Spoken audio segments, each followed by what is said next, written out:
Welcome to another Voice of Viet Vegas episode of Meeting the Candidate. My name is Tuan Pham. As part of our traditions, Voice of Viet Vegas provide our audience with information about the candidate so you can make an informed decisions to select the right vote. Today, I have a pleasure to having former Undersheriff Kevin McMahill with us. Please say hello to our audience and introduce yourself and tell the audience why you are running for sheriff, Mr. McMahill. Thank you. Hi, I'm Kevin McMahill, and I spent 30 years. Let me see, in Vietnamese, the right way to say hello is Xin Chào. Ciao. Ciao. Yeah, so Xin Chào, everybody. Ciao. Ciao. Thanks for having me. I spent 30 years at the Las Vegas Metropolitan Police Department, and I rose all the way through the ranks at Metro to become the Undersheriff. The Undersheriff is the #2 person at Metro. I ran the day-to-day operations of the Metropolitan Police Department with Joe Lombardo. Prior to that, I was raised in Denver, Colorado, which has a pretty sizable Vietnamese community as well. And also, I served in the United States Army for 3 years, where I spent 2 of those years in Seoul, South Korea, and just further south there as well. So I came back here because I love this community. I retired about 16 months ago when the sheriff told me he was going to run for a 3rd term as sheriff. And as you all know now, he's running for governor. And so he asked me to come back and run for sheriff, which I talked to the last 3 sheriffs. I have the support of the sheriff, all the last 3 sheriffs. The police officers voted 80% in favor to endorse me. Firefighters, prosecutors. I have a long list of people that are supporting me because they know I'm the right one to lead this police department. Well, Kevin, I have the privilege of meeting you several times. And in fact, you came to our church too at one point. Yes. And I think that people approached me and asked me who that was. And I said that, I have a very good friend actually who is a police officer that was helping out at the church. And he asked me that, is it possible that we can bring Kevin in the church and so you can introduce it to the people? And I said, why not? So that's, and I think that I thank you so much for taking the time to visit our church. And hopefully that you have a chance to talk to some people there.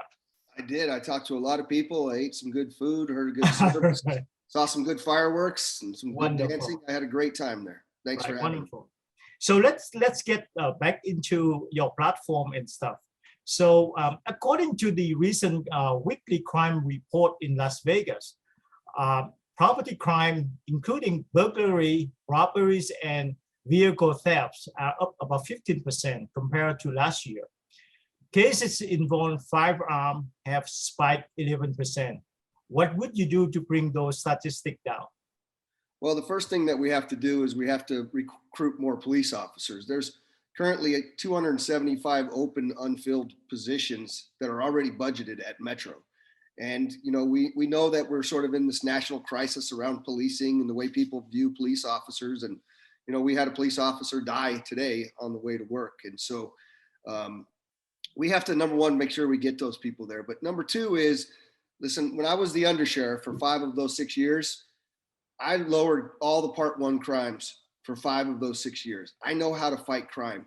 The other major important part of fighting crime is that you have to lead, motivate, inspire, and empower those police officers. They have to know how much we care about them. And that's part of my plan is really going and making sure that they understand how much not only me as the sheriff, but this community really loves and respects them, because when they feel that, I've watched them, they'll literally move a mountain for you. Right. And the valley is also experiencing rising traffic fatalities. What enforcement or solution would you propose to bring those numbers down? Well, again, that part of what you're seeing on this fatalities is that Nevada Highway Patrol is very, very depleted in their ranks, or I'm sorry, they call them Nevada State Police now, and they're responsible for all the freeways. Metro, we've had a significant increase as well, and most of the time we relieve that enforcement to the guys on the motorcycles. We do things like joining forces where all the police departments in the entire city come together to focus in on those areas. But our traffic enforcement really we need to start to have an additional conversation about doing some things legislatively, like red light cameras. So, excessive speed where they're being held accountable. You might have read that we wrote over 5,100 citations for going over 100 miles an hour. Wow. And and not a single person was held accountable by the criminal justice system. So we have to work on also making sure that we elect a good district attorney, who Steve Wolfson is a good district attorney. But the problem that we have is when we get to the court system, these judges are letting everybody go. And that's also part of why crime is rising. So we've got to make sure that you and all the people watching are really paying attention and doing their research to find out what kind of people we're electing into some of these offices. Yeah, that is, I think, is a very common problem that we have. Sometimes the police work very hard in trying to arrest people, but then, I mean, as soon as they appear in court, the court released them. The prosecutor didn't prosecute them good enough. A problem that had been in existence for many cities and states. Yeah, but recently the law enforcement professions as a whole continue to struggle with the nationwide racial justice protests. The confidence in police officers is at the record low, according to the Pew Research Center. How would you lift your officer morale and change the public perceptions? Does the Las Vegas Metropolitan Police Department need to implement a policy reforms?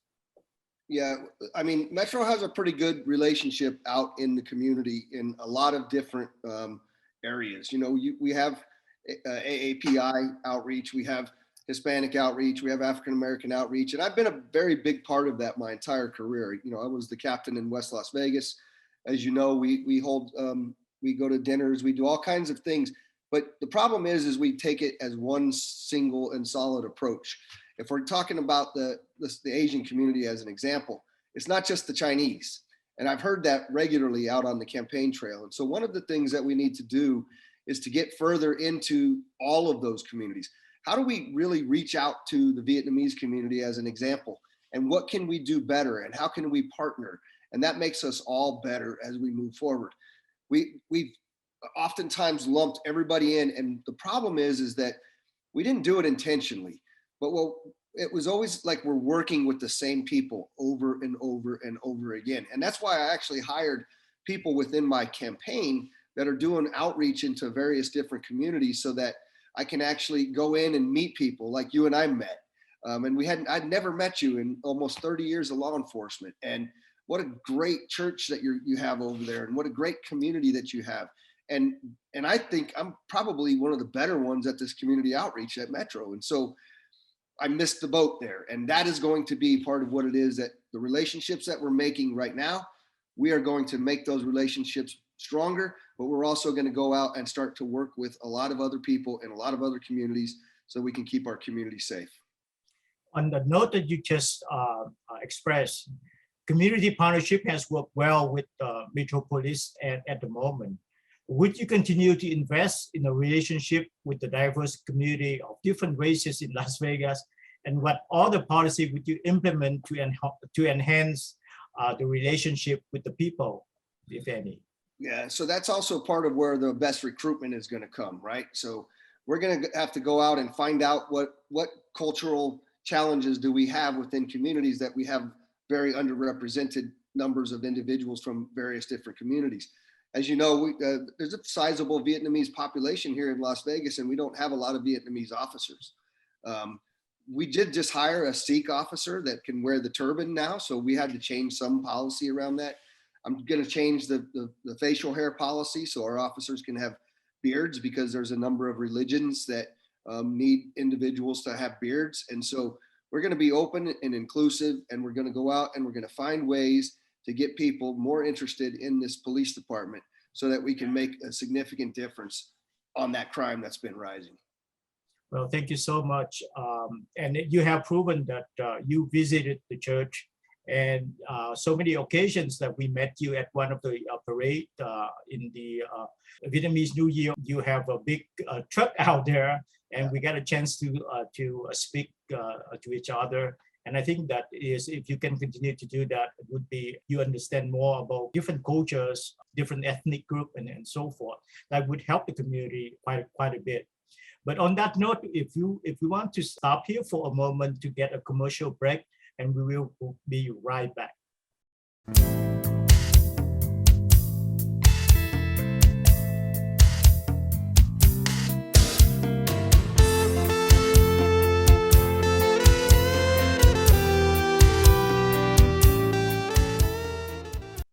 Welcome back. Again, today we have Mr. Kevin McMahill with us on the set. He is the candidate for sheriff of Clark County. So, to continue our program, my next question to you is, Asian hate crime is relatively non-existent here in Clark County, with some exceptions of a few isolated anti-Asian slur incident that happened to some Asian business establishment. So what would you do to maintain it at the current level or even improve it? Yeah, a lot of times I think it's very important in these cases that we do a very thorough and exhaustive investigation so that we label it what it really is. Because, there's also some cultural issues where people don't necessarily tell us, the police, about some of the challenges that comes along with Asian hate crime. And so I think awareness, also our ability to get into these communities that I was just talking to you about. If you have a relationship with me, like you and I now have, Tuan, I know for a fact you can pick up the telephone and give me a call and not be worried about having a conversation with me. It's the same thing with increasing our presence in all of these different communities, and as well as along the Spring Mountain corridor, all the way out to Koreatown and a number of other places there where we need to really help create that perception and that culture of safety in those particular areas. So we've got a lot of work to do, and we're going to get a lot of that done. But again, I go back to starting. I'm appealing to anybody out there, happy to help you and any of your loved ones that are interested in working for Metro. Give us a call over there, and we will assign somebody specifically to your community to try to help out and recruit more officers. It would be a great thing for all of us. Wonderful, thank you. Recently, that we see that homelessness is going to be one of the major issue here, not only here in Las Vegas but everywhere. But how would you advise the lawmaker on the issue of homelessness and drug addictions to prevent the escalations of break-ins and theft crime? Well, if you look at these three issues right now as we sit here today, the largest provider of mental health services, addiction treatment centers, and homelessness is the Clark County Detention Center, the jail that we run. Really? That's not acceptable. And we have billions of dollars worth of COVID money coming back, and we don't hear anybody talking about what are we going to do about homelessness, mental health, and addiction. They're just not talking about it. The city government doesn't talk to the county doesn't talk to the city, and neither one of them talks to the state about coming up with a comprehensive strategy to deal with mental health, addiction, and homelessness. We also know that that's one of the largest drivers of crime that we have. And so, and by the way, this whole community policing philosophy that I'm going to have is going to be based on humanity, right? Humanity, that we recognize in one another humanity. But I know how to lead teams. I know how to bring people together. I know how to motivate and inspire them. And we're going to do that with the other elected officials, with Metro, with the nonprofit organizations that are working in these spaces that don't talk to each other, and come up with comprehensive strategies to take care of this once and for all. The idea is not to decriminalize everything, because then we would never be able to control where they were sleeping, where they were sitting, all of those kinds of things. And so you can tell I'm very passionate about this, because I'm tired of it. Because the other reason is, it's also true that when we get in an officer involved shooting, mental health and addiction is almost always involved. And so we've got responsibility to not only the community, but to my police officers to get working on this. We have experiencing some of the issue as well, because some of the homeless people that occupy our part of our church, and it's very hard to, as a church, we don't want to kick anyone out, because that is the place for them to stay and to sleep. But eventually we have to make a decision of how are we going to be able to help them.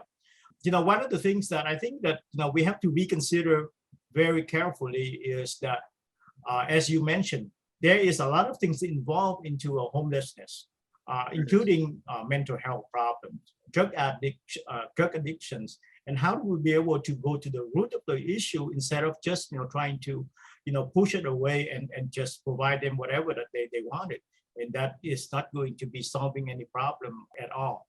So so how would you work with the state to relieve the problems? Well, part of the number one change that you have to make is that you don't get to be a rich man as the sheriff, but you do get to have a lot of power.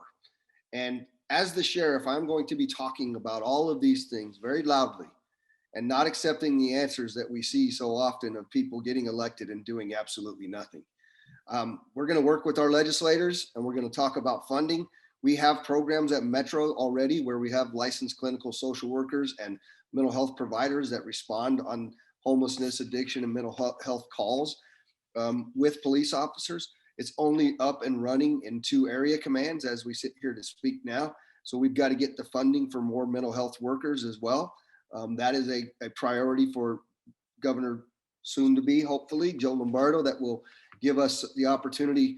And if that's the case, he and I working together like we have for the last 6-7 years together, the tight relationship, he knows these same issues that I'm talking about. And we're going to do everything in my power to make sure that we make a dent in these challenges, because we have a responsibility when you are an elected official to make this community better than it was. And that's what I'm going to do. I don't know that if the state has any comprehensive plan to help the homeless, though, because as you see that the housing market is just, incredible, unaffordable. So one of the things that we have to find some affordable housing, and that is part of the things that I think the state need to stepping in and basically providing a comprehensive plan. But that is, another issue. So now one of the issue that we have currently is that recent mass shooting in school and other public place raised a genuine concern for our citizens. How would you prevent this tragedy from happening in our county? And what do you think our legislative body should do? And in your opinions, what is the gun control law affect anything? I'll start off there. Gun control laws have done absolutely nothing to stop mass shootings or incidents of violence. Right. I believe that the best way that you stop an incident of a mass shooting is having a good guy with a gun. Go get the bad guy with the gun. Right. And that means armed citizens and the rest. But this issue around the schools is really fascinating to me, because what did they do again, Tuan? There's been 68 mass shootings in the last 2 years. 68. Okay, I want you to think about this. What do they do every time? They go up and they start talking about, oh, we're going to take away the guns. And why do they do that? Because it means that half of this country, there's no way they're going to let them take their guns. And the other half wants some kind of, so they're going to do absolutely nothing. Again, they're going to talk about it until we have our next mass shooting. So I believe as the sheriff, there's a number of things I can control. Number one, you need to have single points of entry to schools. That doesn't mean that that you can't get out in the case of a fire. That just means one place to enter in the school. We have armed security there or a police officer there. You also target harden those schools so that they can't just come in. If we couldn't get them through the front door of the school to begin with, let's say they defeat that, but then they get to the classroom and they can't get the classroom door open because the teachers are locking the doors while the class is being taught, and you have a steel hardened door. We probably could have saved a whole lot of lives at that point. I also want to say to you and your listeners, make no mistake about it. We proved this on 1 October, and we proved it just the other day at Palo Verde High School.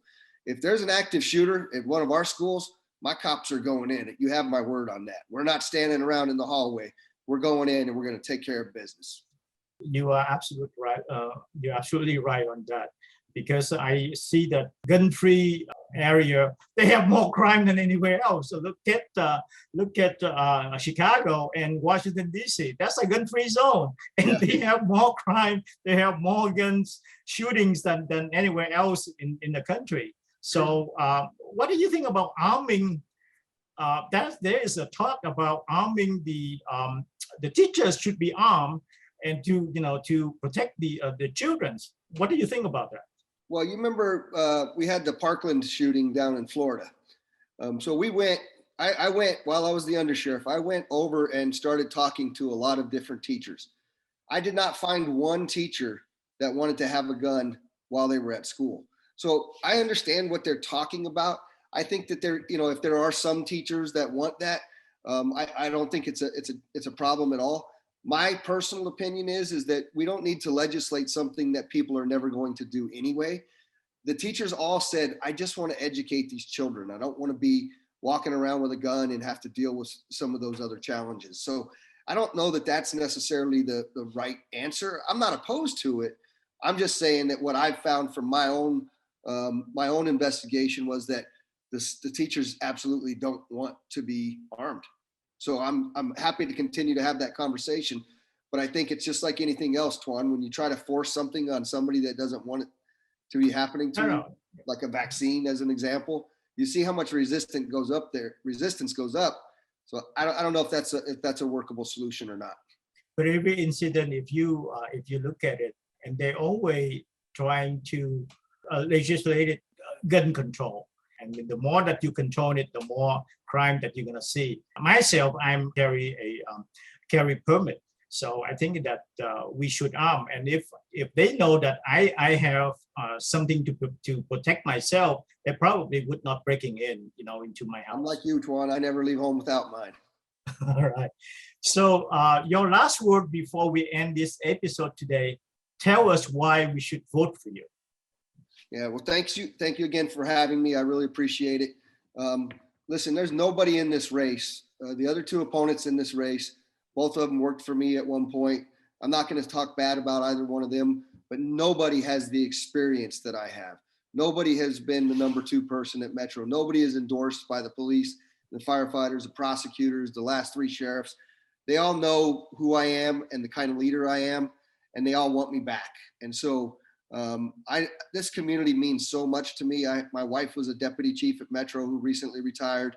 We have 5 children, 2 grandchildren. 3 of my babies are still in high school. And I mean, it's kind of funny because I don't know about you, but I wouldn't want my dad to be the sheriff when I was in high school, but they want me to, and they know how passionate I am about this community. I love this community and I love this police department, and I know what bad policing looks like. And we don't want to become Portland or Seattle or San Francisco or Denver or Minneapolis, or the list goes on and on and on. I'm not going to let that happen here while I have blood running through my veins. Thank you for having me. Well, thank you so much, Mr. Kevin McMahill. I appreciated your time, and I wish you the best on your campaign trail. Thank you. I look forward to speaking with you again soon. See you soon. Thank you so much. Bye-bye. Thank you so much for following our program. Go to vote and make sure that you vote for the right person. Thank you so much.